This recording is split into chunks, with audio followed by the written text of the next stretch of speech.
Future Hacker. Life. Path. Future.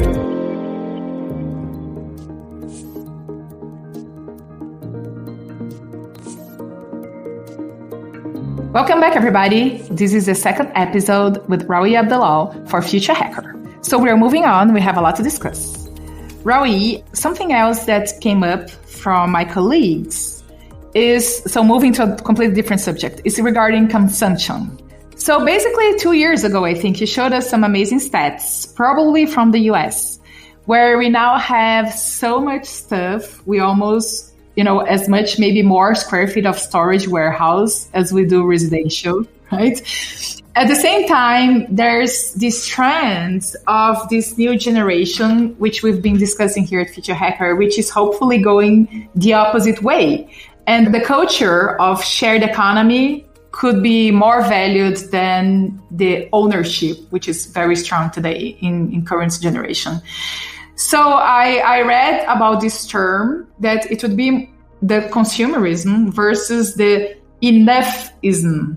I'd like to know your thought on that. So that's a great question.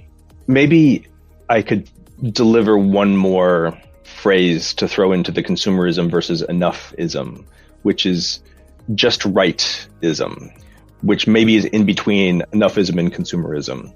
I think that many systems in the world, certainly the American economy, is built around consumption. And so the data are quite striking. And this is not true for every country, but in the United States, household consumption as a share of GDP is very nearly 70%. And household savings as a share of GDP has hovered around 1-2%. So enormous consumption, very little household savings. And then there are other countries like China, which are sort of the mirror image of that. Household consumption as a share of GDP around 40%, and household savings as a share of GDP also around 40%. When we think about those two contrasts, and the United States doesn't have the highest level of consumption as a share of output in the world, but pretty close. China has actually the lowest level of household consumption in the world as a share of GDP. And neither of those models seems to be desirable or sustainable. So we wouldn't be able really to build a growing economy that created lots of jobs if we didn't have enough consumption. And so I wouldn't want to see the entire world organized so that household consumption was very, very tiny and household savings was very, very big. Just like we can't continue to live in an era in which there are so many people in so many countries who save nothing and consume everything. So I think that we are definitely moving away generationally from this consumerism and ownership obsession and accumulation obsession. And I kind of hope we don't overcorrect so that enoughism doesn't slow down the possibility for continued growth and continued job creation, because we still need to create, millions of jobs for people in the coming generation. So I'd love to see us end up in a kind of equilibrium of, just-rightism, where we have a correction, but one that's both sustainable in terms of savings, sustainable in terms of the environment, sustainable in terms of accumulation of things, and also stimulative enough of economic growth that we continue to pull millions of people out of poverty and into the middle class all around the world. I love it. Thank you. Okay, so moving on. Following that line, right? There's this new concept called the new sobriety. I just love how it sounds. That we are living in an era when social rules and business models are between the no more and the not yet.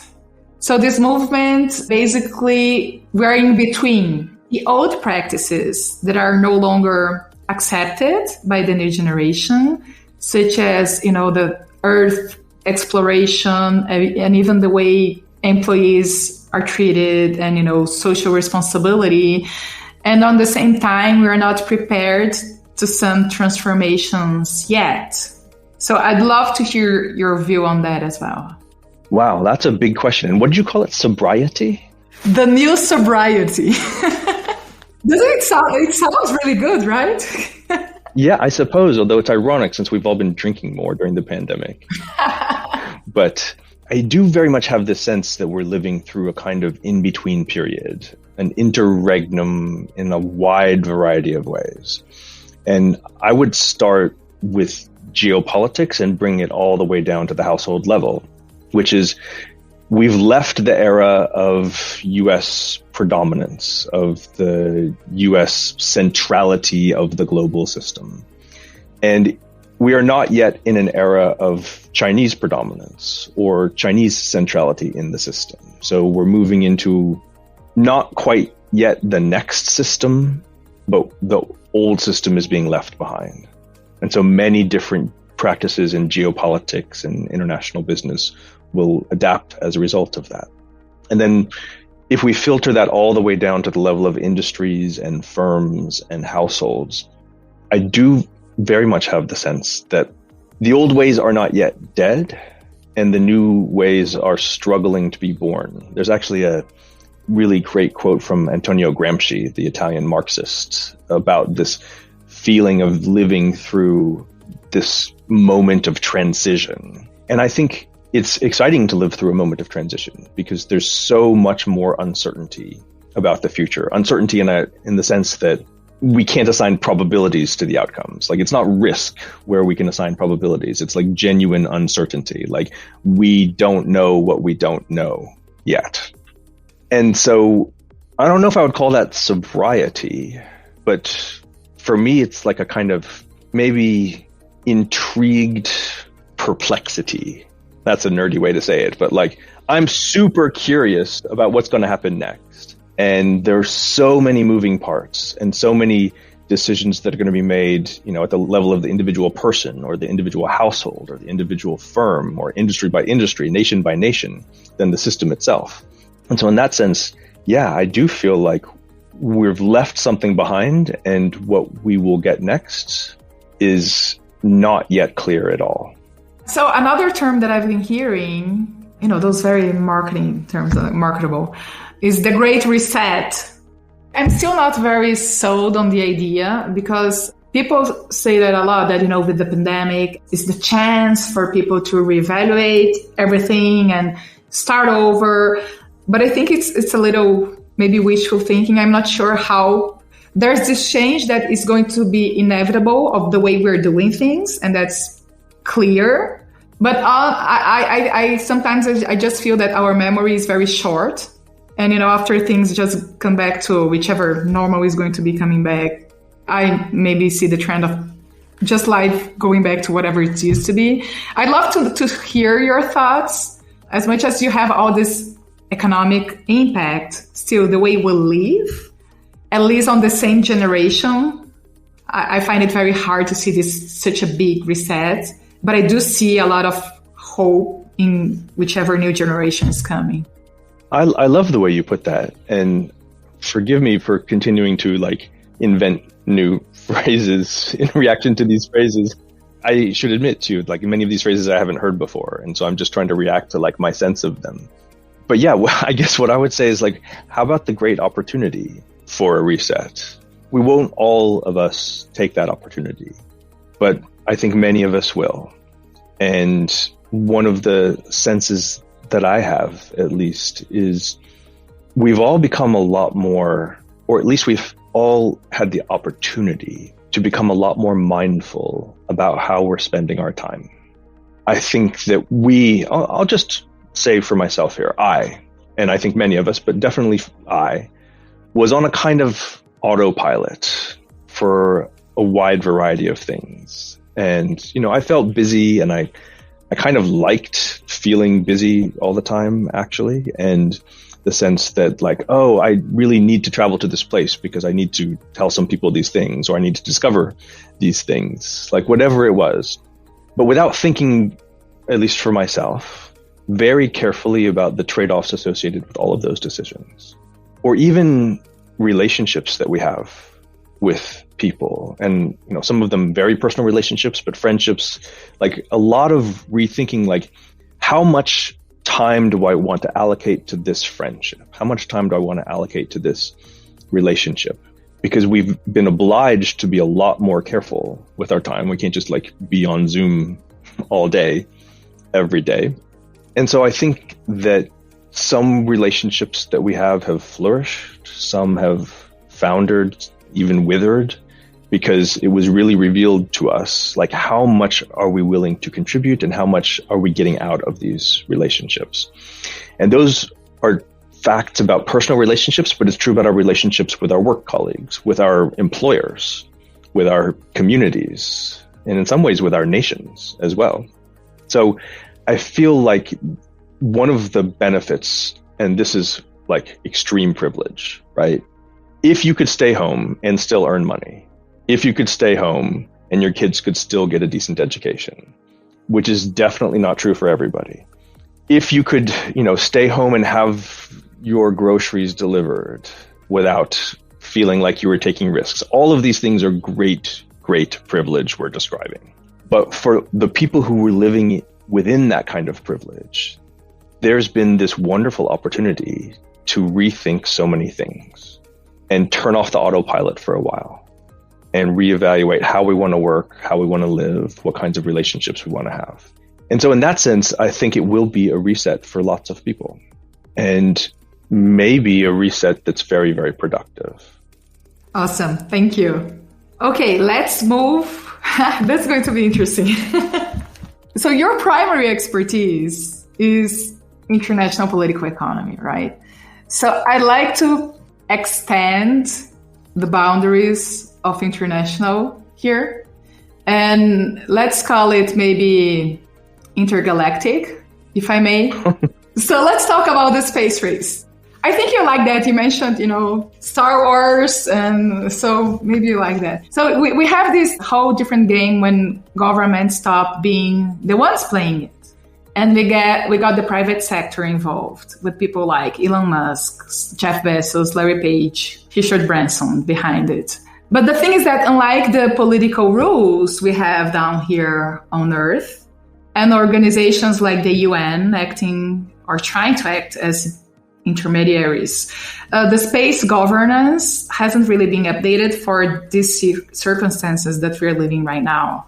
So I'd love to know your view regarding this new wild west that we have about, space ownership. Which country would you bet your coins on? We have space mining, space of pollution. So we have all those rules that haven't been defined yet. Everything else that we'll have to start facing much sooner than, we thought of. What's your take on that? Maria, I don't know anything about this, actually. But that won't prevent me from making some proclamations since you invited me and you asked me the question. One thought I have is that there's something that's deeply metaphorical about the fact that non-governmental private sector billionaires are spending more money than governments on the next phase of exploration of whatever's beyond the Earth's atmosphere, which is so weird. And the metaphor, I think, is about inequality and the extreme, not just income inequality we have within countries and in the world, but the wealth inequality, which is even bigger than the income inequality. And so the fact that we have Jeff Bezos or Elon Musk, who are billionaires pursuing vanity projects and perhaps their childhood dreams of becoming astronauts that were dashed once upon a time, I think it's extremely, extremely strange and very problematic. And history is probably not going to be the most useful guide for thinking about the future of, beyond atmosphere exploration. But if we think about what happened during the 1920s and the 1930s, when in a way something broadly similar happened, which is that private individuals and private firms thought that they had kind of escaped the reach of sovereign states. And this is one example of that, although obviously that didn't exist in the 1920s and the 1930s. But if we think about the moments when throughout history, sovereigns collide with private individuals and private firms, the sovereign always wins. And the sovereign has always won. So my intuition is that there will be a reckoning, and that the appetites and ambitions and vanity projects of oligarchs and billionaires from around the world to sort of escape the constraints of what the sovereign will do to organize the galaxy, the solar system, whatever it's going to be. My guess is that we will, in our lifetimes, see the end of that kind of Wild West mentality. And maybe not even our lifetimes in a 50-year sense, but, well, I'm not going to live another 50 years, but a 20-year sense. But like, I think in the next 10 years. You never know. I didn't even ask you about the gene editing to live 150 years, but and I'm not, don't worry about that. But you never know how long you're going to live. You know? Yeah, I don't want to live to be 150. Me neither. Definitely not. But, you know, besides the craziness side of it, and I like the word that they use, the vanity, do you think it's even reasonable to see this race as a plan B to whatever wrong, really bad thing goes on down here on Earth that we should have an escape? Or you think this is too sci-fi to mention, you know? Try to bring it to, you know, the real politics and governance, and because there's so much investment going on out there, which we needed down here before everything else. And, you know, I did talk to our colleague, also GMP colleague, so Jess, that she's talking about future of oceans, that we know nothing about oceans. So we're putting more money out there than getting to know more whatever we could have down here to be helpful for humankind today. But still there's this argument of, okay, but if everything goes wrong down here, shouldn't we have a plan B at all? So I think, my dear friend Maria, you just asked me whether like colonizing the moon or Mars was like a good plan B for ruining the planet here. Is that right? Exactly, kind of. Okay. Maybe I don't need to do my usual disclaimer about not knowing anything about this, because, you know, I've probably seen the same movies that we all have. But I would say there's a risk of that kind of optionality in our thinking. And, you know, our friend Mihir Desai is a brilliant interlocutor about like the risks of being obsessed with optionality. But I think that kind of optionality carries a very big risk, which is that there's so much to be done to save this planet, and so much effort that could be pursued, and so much money that could be spent to save this planet. I think it'd be pretty disappointing if we spent billions and trillions of dollars on plan B that could have been spent on like plan A. Frankly, just bring it back to the inequality question again, which is like, we're not gonna move 8 billion people to some other planet, probably, right? Is that how many people live in the world? Like 8 billion? I don't even know. Let's call it 8 billion. Like, we're not gonna get 8 billion people to colonize some other planet. And so like, who's gonna get to go in this science fiction world you're describing? It's not going to be like the regular folk who get put on the spaceship to colonize. And so plan B sounds like a lot of privilege to me, like a bunch of elites from around the world saying like, well, if this planet gets ruined, I'm just going to leave all these people here and go live somewhere else. It sounds pretty horrible to me. Yeah, I kind of agree with you. But at the same time, it just seems to me that all this race, not only, let's go a little broader, but also... Broader than space?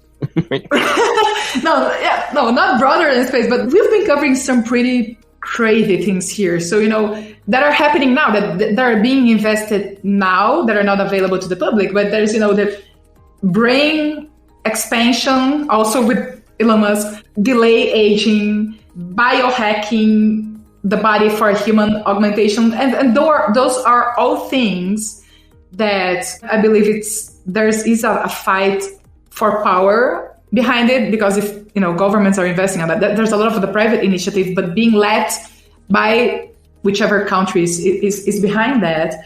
And which is concerning because some countries have less safeguards than others. And we're all on the same boat. So if we do have countries worried about ethics and safeguards and are slower investing on those innovations, and on the same time, on the same planet, you have another country that is being more aggressive to that, at the end it's going to be a fight for power somehow.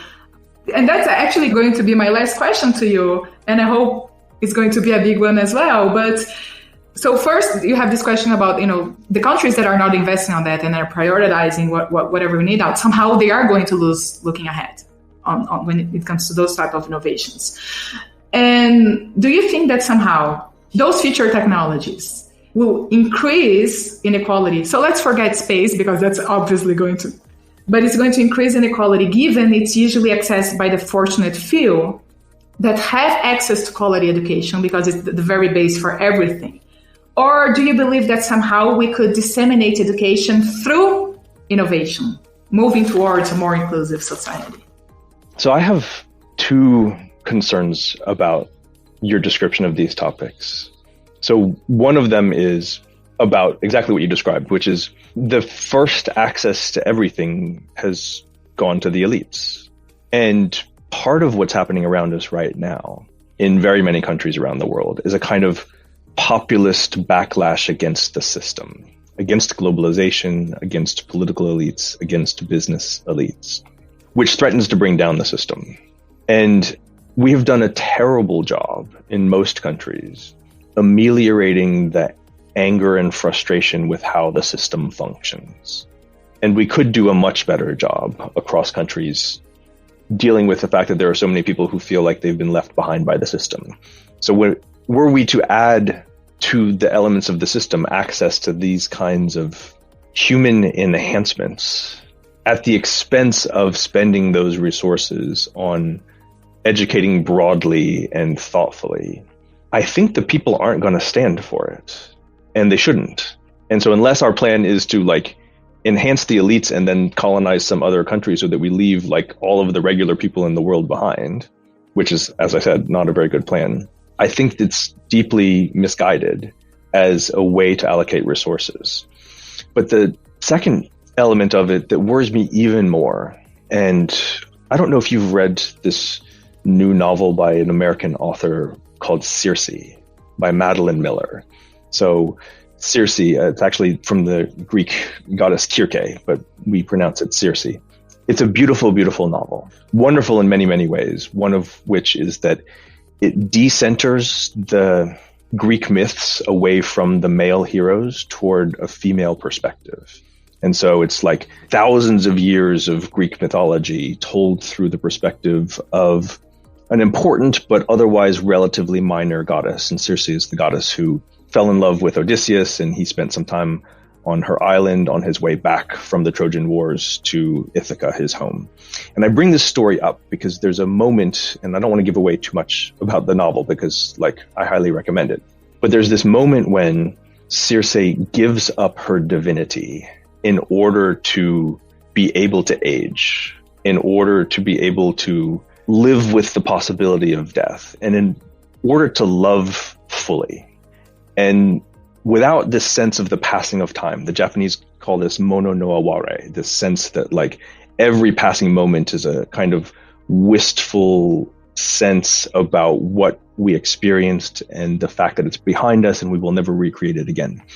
And I think the longer we extend the human lifespan and the more we imagine ways of remaking what it means to be constrained by our own human capacities, the greater the risk that we lose the ability to create meaningful art and have meaningful, loving relationships. Because it's precisely the fact of the certainty of the end and the certainty of our capabilities that makes it possible for us to invest in the present and invest in the people we love fully now, which is so far beyond my expertise in anything. So those are just some, I guess, deeply personal reflections on the question. I think it was just the perfect way to end our interview, Rawi. Thank you so much for being here with us. It was just amazing to have you. And, if you have any final words to our listeners, please, the final word is yours. Well, I just will say thank you again, Maria, and it's great to connect. And I'm looking forward to listening to more of your episodes of Future Hacker. And I hope I didn't ruin this episode and the last episode by insisting that we think about the future differently. But It's been a great pleasure. Future Hacker. Life. Path. Future.